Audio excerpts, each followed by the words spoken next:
What's up everyone, welcome back one more time. You know the deal, we play Historic Brawl. Today I bring you the best cards from Phyrexia. All will be one Alchemy for Historic Brawl that will release this week on Arena. I believe these are the cards that have the best chance to show up in Historic Brawl. First we have Quicksilver Lapidary, a 2-mana 1/1 that conjures Mox Opal into your hand on ETB. Mox Opal, you know, it's a 0-mana artifact that adds mana if you control at least 3 artifacts.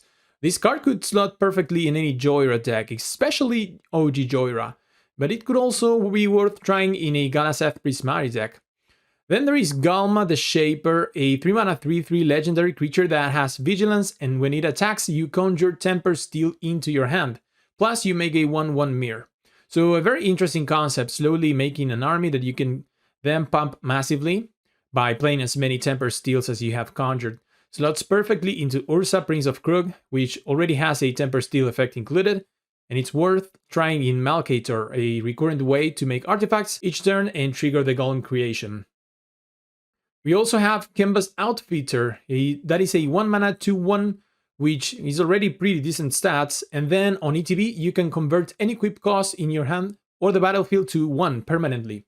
So a very good card for any equipment commander, potentially turning high mana equip costs such as Helm of the Host or Colossus Hammer to just 1, which is pretty insane.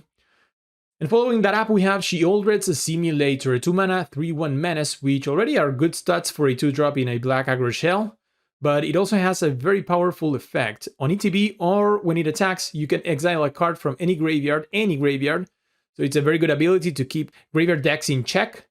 But then you may also conjure the card exile in the top 5 of your library. So this is a very flexible card to find, again, maybe an important spell that you already use and it's in your graveyard. So you can put that in the top 5. And that's a nice upside. And even if you have nothing that you want to conjure, it's a solid body with evasion and graveyard hate. So a very good card in black. And it's also very spicy that you can also conjure your opponent's cards in your own library. But you have to make sure that you have the correct mana to spend it. Then there's also Magmatic Scorchwing, 5-mana 4/4 that deals 3 damage to any target on ETB if you don't play non-basics in your deck. That's a fine option for any mono-red deck if you're just playing mountains.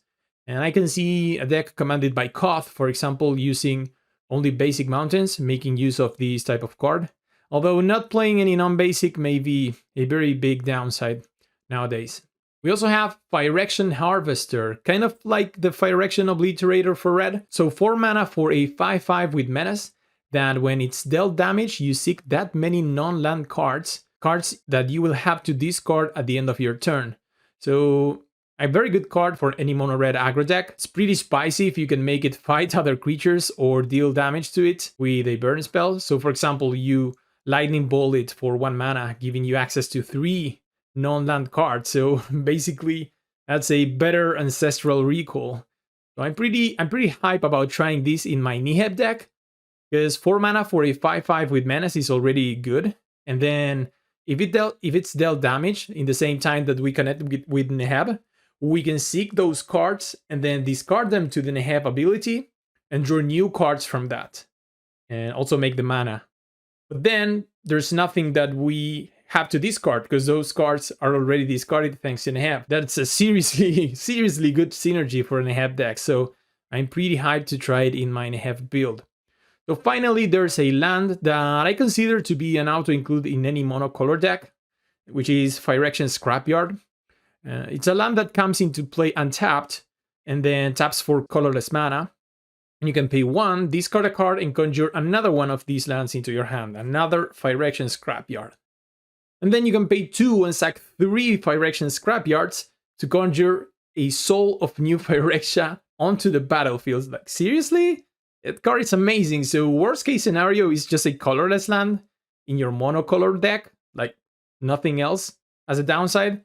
Best case scenario, you are in the late game, you keep throwing extra lands that you can discard to this, and then eventually have 3 Phyrexian Scrapyards in your battlefield, and you sack them and get a Soul of New Phyrexia. That is ridiculous. You can close games like that. You can win late games using this land. So I'm serious. This card, it's an auto include, in my opinion, in any mono color deck. and probably a very good idea in dual color decks. We'll see. So these are, in my opinion, the relevant cards from the expansion for Historic Brawl. Let me know in the comments down below what you think about these cards, any other commander that could use them, any other cool synergy that we should consider. So that's it. Thanks for watching. That's the deal.